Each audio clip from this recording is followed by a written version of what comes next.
Oke guys, jadi di video kali ini gue mau membahas mengenai loyalitas barista gitu ya. Nah tapi nanti ada satu pembahasan lagi. Ini ada salah satu barista yang DM ke gue dan gue sebenarnya tidak kenal orang ini ya. Dia bilang kalau bang, gaji gue udah nggak dibayarin nih selama 1 bulan gitu. Terus dia minta pendapat gue, dia tuh harus seperti apa gitu ya. Nah tapi seperti biasa kita sambil ngopi ya. Nah, gue hari ini ngopinya dari Say Something lagi ya. Kopinya ini adalah infused coffee sebenarnya ya. Jenisnya ini adalah Colombia Felipe Peachy Blinders. Nah, ini ya. Kopinya ini tuh. Oke. Nah, terus dia di belakang sini ada resepinya ya. Resepnya kalau teman-teman mau ikutin beserta dengan sejarah ya kan, atau keterangan kopinya nih. Nah, ini teman-teman boleh lihat. Nah, terus dia itu dijualnya dalam kemasan 100 gram teman-teman ya. Nah, seperti ini. Kemasan 100 gram gini. Ya, di jar.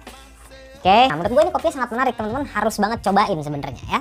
Oke, terus gue gilingnya pakai Timor Chestnut X Lite. Oke, terus di sini gue pakai grind size nomor 10, gue pakai 15 gram, nanti pakai rasionya 1:17. Jadi gue mau tarik lebih panjang rasionya. Terus alat seduhnya pakai Kalita Wave, airnya Amidi, suhunya sekitar 95. Ya, langsung kita mulai. Nah, terus ini gue bagi ke 5 interval penuangan ya. Jadi penuangan pertama 55 mili, blooming itu nanti gue diamin selama 40 detik, habis itu tuangan selanjutnya 50, 50, 50, 50 sampai 255. Oke. Kita mulai. Pertama 55 gram. Oke, terus gue diamkan selama 40 detik. Nah, terus gue lagi pakai timbangannya ini adalah Velocita Parallel ya. Nanti ini akan gue buatkan videonya sendiri karena menurut gue cukup menarik guys. Ya, gue lagi ngulik-ngulik nih. Ya, karena ini bisa buat konsistensi pada saat pouring gitu ya. Kalau aromanya ini bener-bener gue ngerasa tuh kayak ada wangi susu sama peach gitu loh. Ya, dan aromatik peachnya itu bener-bener bulat banget ya. Nah, terus lanjut kita tuang 50 ml lagi. Nah, terus kita lanjut tuang 50 gram lagi. Oke, berarti 55 ditambah 50 sampai 105. Oke, sudah agak kering, lanjut lagi tuang. Jadi di sini teman-teman jangan tanya lagi ya, tuangannya berapa banyak, pokoknya per 50 gram. Selanjutnya gitu, pertama blooming 55, sisanya 50, 50, 50, 50. Oke. Sudah agak kering, lanjut lagi. Nah, dengan resep seduh ini memang gue itu target brewing time-nya nggak mau terlalu panjang ya. Jadi sekitar maksimal itu dari kemarin gue coba 2 menit 30 detik lah kurang lebihnya. Oke, tuangan terakhir lanjut sampai 255. Sip. Nah, terus gue minumnya tuh pakai si gelas whisky ini kan. Dia itu bener-bener menurut gue ya, naikin aroma si peachnya tuh jadi lebih intens. Sama manisnya juga lebih kerasa gitu ya. Oke. Bagian atas sudah kering, kita stop. Nah, di sini gue dapat brewing time-nya 2 menit 34 detik. Oh, ya. Oke. Nah, sekarang gue mau coba hirup aromanya dulu seperti apa ya. Oke.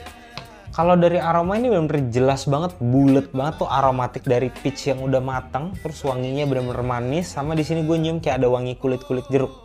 Ya. Untuk aroma gue dapatkan cuma 2 itu aja. Sekarang kita cobain.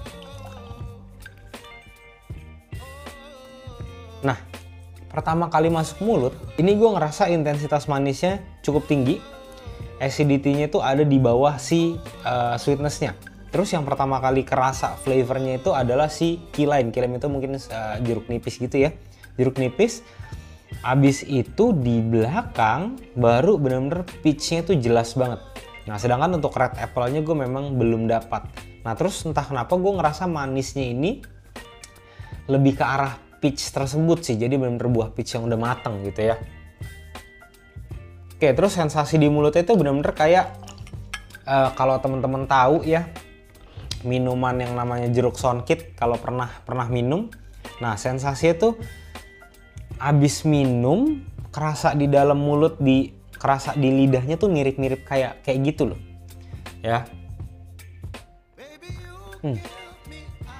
Dan kebetulan Say Something juga jual si infused coffee ya, bukan cuma ini ya, bukan cuma yang peach, tapi dia ada satu lagi. Nah, satu lagi ini nih. Tuh, ya. Ini Colombia Jairo Cinnamon Roll. Nah, nanti ini akan gue buatkan videonya sendiri. Oke, nah sekarang ini kita tunggu sampai agak dingin sambil gue mau bahas ke masalah loyalitas barista dulu.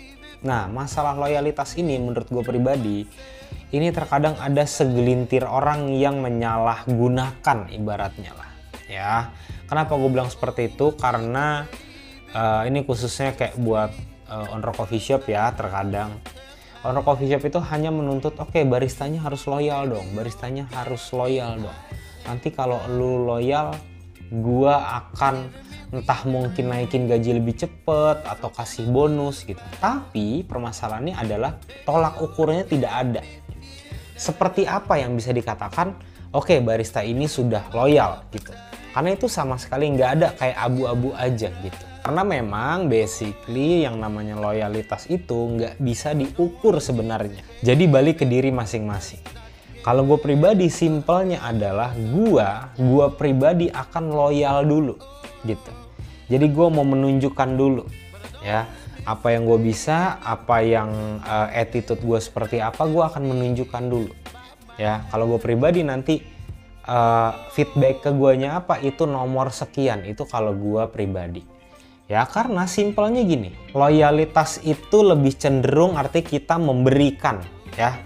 Nah ketika kita mau bangun relasi sama orang gitu ya, kalau gue pribadi, gue akan lebih mengutamakan ketika gue datang ke orang, nih apa yang gue bisa bantu buat lo, gitu. Apa yang bisa gue lakuin buat lo. Bukan gue mau datang ke lo, gue mau minta dong, minta tolong dong, tolongin gue dong, gitu.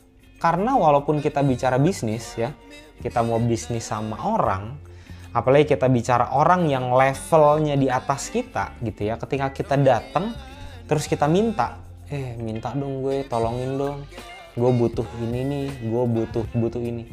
Itu mindset dari orang tersebut ya pasti akan negatif dulu sih. Nah beda cerita ketika lo mau datang walaupun sama-sama mau bisnis gitu ya, lo menunjukkan dulu, oke, yang bisa gue lakuin apa yang bisa gue bantu gitu. Itu mindset orang akan berbeda lah gitu. Lu boleh buktiin sendiri, kalau lu mau debatin juga silahkan. Masalah loyalitas itu kalau menurut gue ya lu kasih dulu aja. Feedbacknya seperti apa itu nomor kesekian lah. Ya hitung-hitung amal gitu ya, simpelnya. Nah terus pembahasan yang berikutnya ini mengenai ada seorang barista yang DM ke gue gitu ya. Dia bilang gajinya udah nggak dibayarin. Nah gue perjelas dulu. Dia ini kerja di salah satu coffee shop ada di Jakarta. Oke. Terus baristanya di coffee shop itu cuma ada 2, dia dan temennya 1 lagi. Kondisinya dua-duanya ini tidak dibayarkan. Ya jadi gaji di bulan kemarin tidak dibayarkan, tapi bulan-bulan sebelumnya dari mulai awal tahun itu masih dibayarkan. Nah, terus berikutnya kalau dijumlahin gaji kedua barista ini ya itu mentok pas di 5 juta rupiah. Anggaplah gajinya 2,5 juta, 2,5 juta.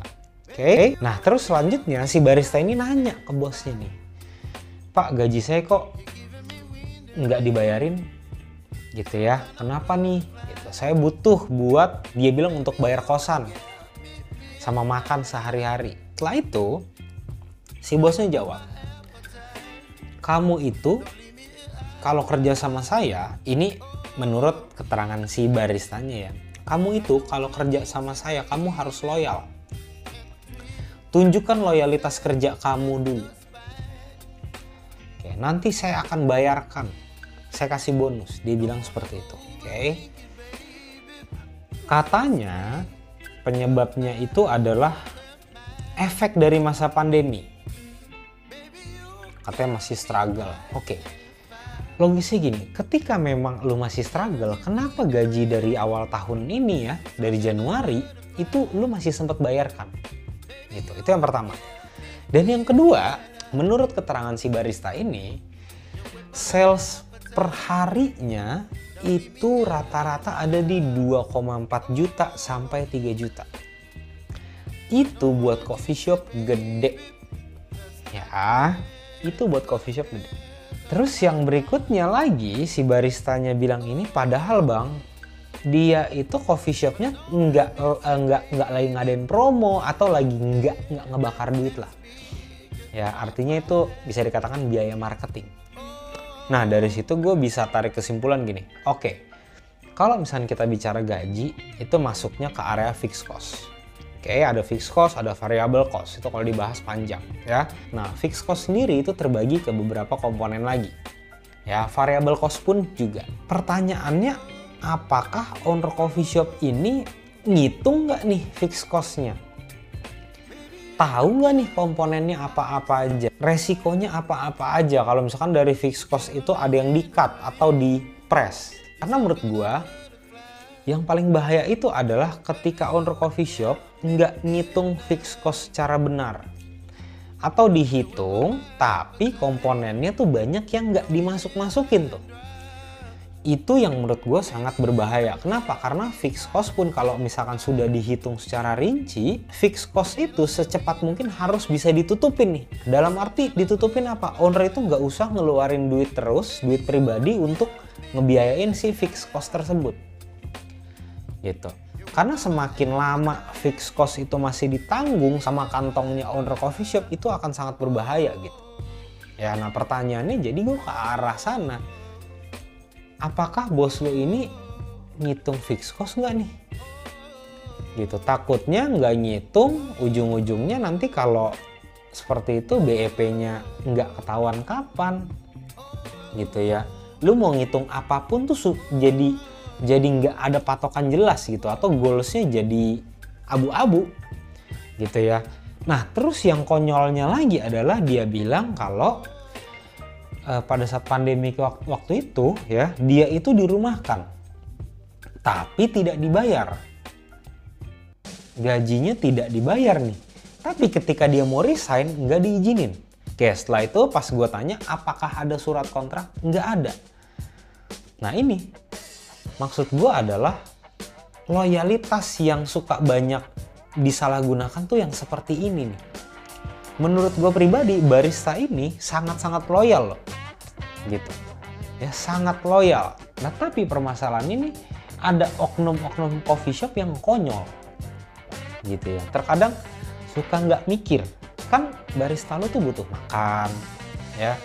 Butuh bayar macem-macem, butuh bayar cicilan, butuh nabung buat cita-citanya, ini banyak lah. Jadi maksudnya kalau ada owner coffee shop yang begitu yang mungkin nonton video ini, ya kalau memang lu nggak mau bayar gaji karyawan gitu ya, ya udah lu jalanin sendiri aja, lu jadi baristanya aja gitu ya. Nah ini beda lagi kasusnya ketika kalau memang ternyata coffee shop lu sepi. Ya coffee shop lu sepi ya, salesnya itu kadang sehari cuma 25.000 gitu ya. Ya itu kita agak susah ngomong lah.